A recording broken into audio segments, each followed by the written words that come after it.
Morning friends.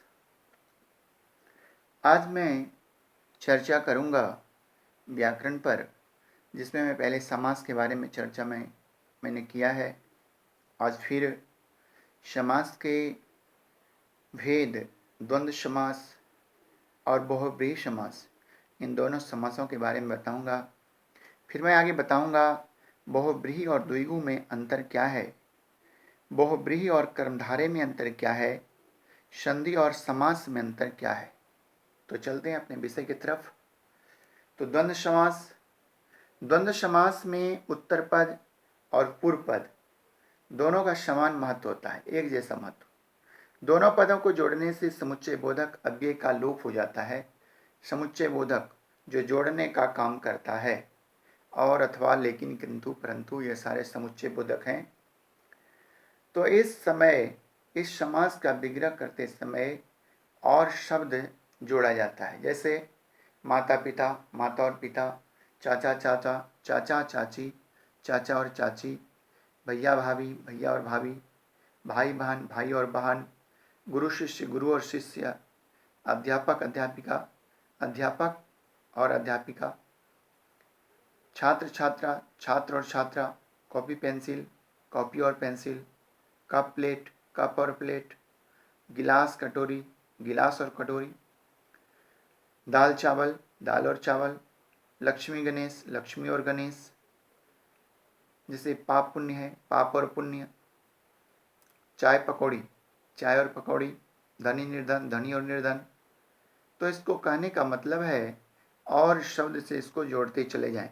जैसे शब्द आएगा रुपया, पैसा, तो रुपये और पैसे, रुपया और पैसा, राम रहीम, राम और रहीम, सत्य असत्य, सत्य और असत्य।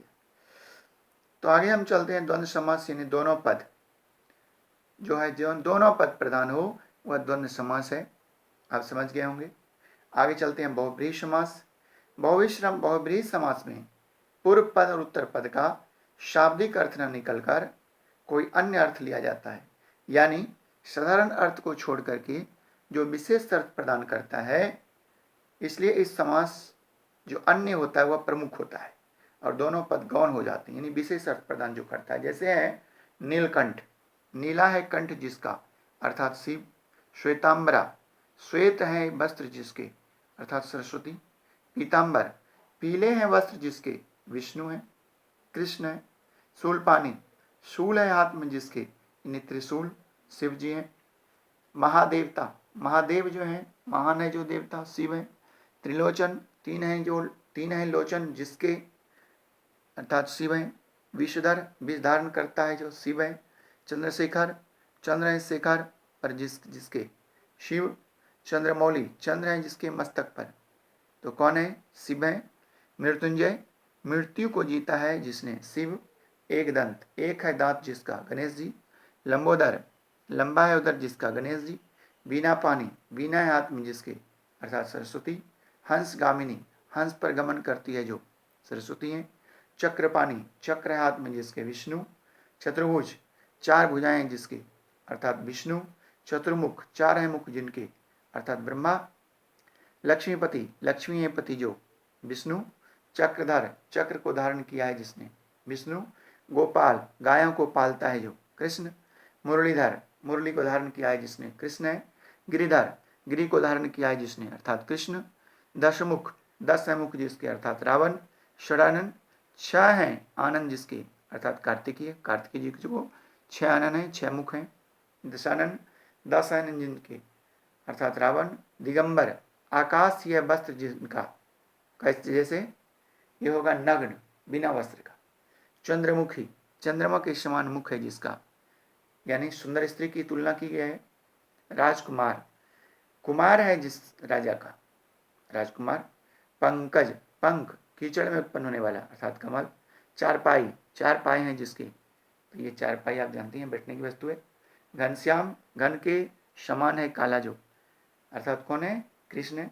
पतझड़, पत्ते झड़ते हैं जिसमें, एक ऋतु का नाम है पतझड़। महात्मा, महान है आत्मा जिसकी, वह कौन हो सकता है, अच्छा पुरुष हो सकता है। निशाचर, निशा में जो घूमता है वह राक्षस है। उदार हृदय, उदार है हृदय जिसका, अर्थात सज्जन है। मृगनयनी, मृग की आंखों के समान है आंखें जिसकी, अर्थात सुंदर स्त्री है। मीनाक्षी, मछली की आंख की तरह आंखें हैं, तो जिसकी अर्थात सुंदर स्त्री का ही है। पिनाकी, पिनाक है जिसका, यानी शिव। अंशुमाली, किरणें हैं माला जिसकी, सूर्य। मेघनाद, मेघ के समान आवाज है जिसकी, रावण का पुत्र।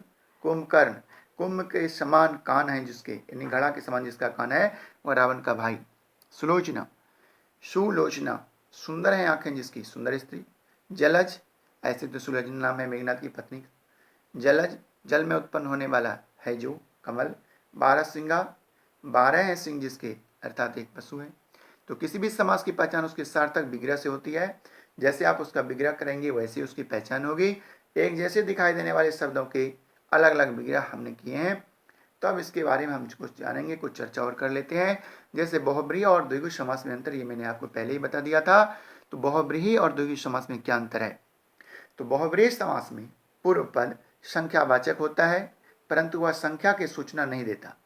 वहाँ यहाँ जो है पूर्व पद मुख्य न होकर गौण होता है। जैसे दशानन, 10 शयानन जिसके, अर्थात रावण है। त्रिलोचन, 3 है आंखें जिसके, अर्थात शिव हैं। तो चतुर्भुज, 4 है भुजाएं जिसकी, विष्णु हैं। चतुर्मुख, 4 है मुख जिसके, ब्रह्मा हैं। तो इसके विपरीत द्विगु समास में पूर्व पद संख्यावाची होता है, यानी संख्यावाचक जो बोध कराता है, और वह मुख्य होता है, और उत्तर पद की संख्या को सूचित करता है। बहुब्रीहि वाले उदाहरण भी, उसको भी आप देख लें।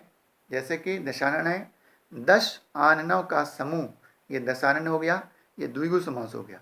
और बहुब्रीहि में 10 शयानन जिसके, दशानन हो गया। द्विगु में जैसे है 3 आंखों का समूह, त्रिलोचन हो गया।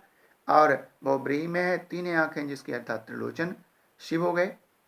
चतुर्भुज, 4 भुजाओं का समूह, यह हो गया द्विगु समास। 4 है भुजाएं जिसकी, यह हो गया बहुब्रीहि समास। चतुर्मुख, 4 मुखों का समूह, यह हो गया द्विगु समास। और 4 है मुख जिसके, ये बहुब्रीहि समास हो गया। अब हम चलते हैं बहुब्रीहि और कर्मधारय समास में अंतर। बहुब्रीहि समास में पूर्व पद और उत्तर पद दोनों ही गौण होते हैं। दोनों शब्दों के शाब्दिक अर्थ को न लेकर कोई अन्य अर्थ लिया जाता है। जैसे हैं महात्मा, महान है आत्मा जिसकी, ये महापुरुष हैं। और जबकि जो है बहुब्रीहि में क्या हो जाते हैं, महान है, महान आत्मा है जो, तो महापुरुष। महान है आत्मा जिसकी, यह हो गया कर्मधारय। और बहुब्रीहि समास वाले उदाहरण हैं जैसे महान आत्मा है जो, महापुरुष। घनश्याम, घन के समान काला, और घनश्याम हो जाएगा दूसरे में, बादल के समान है जो, काला है जो। अब देखिए, घन के समान काला घनश्याम हो गया बहुब्रीहि। घनश्याम, बादल के समान है काला जो। नीलकंठ, नीला है जो कंठ, यह हो गया बहुब्रीहि। और कर्मधारय में नीला है कंठ जिसका, अर्थात शिव। पीताम्बर में पीला है जो अंबर, और कर्मधारय में पीले हैं अंबर जिसके, अर्थात वस्त्र जिसके कैसे हैं, पीले हैं, तो विष्णु। तो ये हो गया बहुब्रीहि और कर्मधारय में अंतर। अब हम चलते हैं यहाँ संधि और समास में क्या अंतर है। संधि, अब देखिए, जो जोड़ने का काम करता है, लेकिन समास में क्या है, 2 पदों के बीच में जो विभक्ति होती है वह गायब हो जाती है। संधि, ज्वाइनिंग, संधि 2 वर्णों के मेल से होती है। इस मेल से विकार उत्पन्न होता है। संधि करते समय शब्दों के मूल अर्थ में बदलाव नहीं होता। संधि को तोड़ने को, संधि को जब हम तोड़ते हैं तो संधि विग्रह कहते हैं, लेकिन समास को जब हम तोड़ते हैं तो समास विग्रह कहते हैं। तब चलते हैं, सदा जोड़ एव, मतलब बराबर सदैव होगा। सदैव में सदा और एव, सदा में आ है, दा, आ, दा। एव में ए है, तो आ और ए मिल करके अय हो गया। विद्यालय, विद्या जोड़ा ले, विद्यालय में विद्या में आ है और आलय में भी आ है, तो आ जोड़ आ बराबर आ ही होता है। प्रति एक, प्रत्येक होता है। प्रति जोड़ एक, प्रति में हर्षई, हरस्वी की मात्रा है, और ए की मात्रा, दोनों मिल करके हर्षई, हरस्वी और ए मिल करके यो होता है। सूर्य जोड़ उदय, सूर्योदय, सूर्य में आ है और जोड़ उदय में हर्षऊ है, हरसु, तो दोनों मिल करके ओ हो जाता है, सूर्योदय। तो समास में क्या है, समास में 2 या 2 से अधिक पद शब्दों का मेल होता है। समास संक्षिप्तीकरण की प्रक्रिया है, संक्षेप करना। समास में दोनों पदों के मेल से बने शब्द में कई बार अर्थ बदल जाते हैं, जैसे गुरु शिष्य, गुरु और शिष्य। आजन्म, जन्म पर्यंत होता है।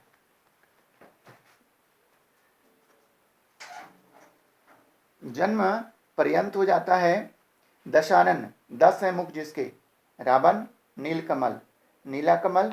अव्ययभाव समास में पूर्व पद प्रधान होता है। कुछ ध्यान देने योग्य बातें हैं। अव्ययभाव समास में पूर्व पद प्रधान होता है और अव्यय होता है तथा समस्त बनने पर अव्यय बन जाता है। तत्पुरुष समास में पूर्व पद गौण होता है और उत्तर पद प्रधान होता है। इस समास में परस्वरगाओं यानी कारक के चिन्हों में पर आदि का लोप हो जाता है। कर्मधारय समास में पूर्व पद और उत्तर पद विशेषण विशेषता उपमान उपमेय होते हैं। इस ध्यान कर देने योग्य बातें हैं, इसको जरूर आप याद रखिएगा। द्विगु समास में पूर्व पद प्रधान होता है और संख्यावाचक होता है। इनका विग्रह करते समय समूह शब्द जोड़ा जाता है। द्वंद्व समास में पूर्व पद तथा उत्तर पद दोनों प्रधान होते हैं। इनका विग्रह करते समय और शब्द जोड़ा जाता है। बहुब्रीहि समास में पूर्व पद और उत्तर पद दोनों गौण होते हैं। जो तीसरा अर्थ हम लेते हैं वह प्रधान होता है। तो बस आज इतना ही। आपको यदि अच्छा लगा हो तो ज़रूर जो है हमारे चैनल को सब्सक्राइब कर दीजिएगा और भी लोगों को शेयर कीजिएगा। तो धन्यवाद स्टूडेंट्स। जय हिंद। मिलते हैं अगले नेक्स्ट वीडियो में, तब तक के लिए बहुत बहुत धन्यवाद।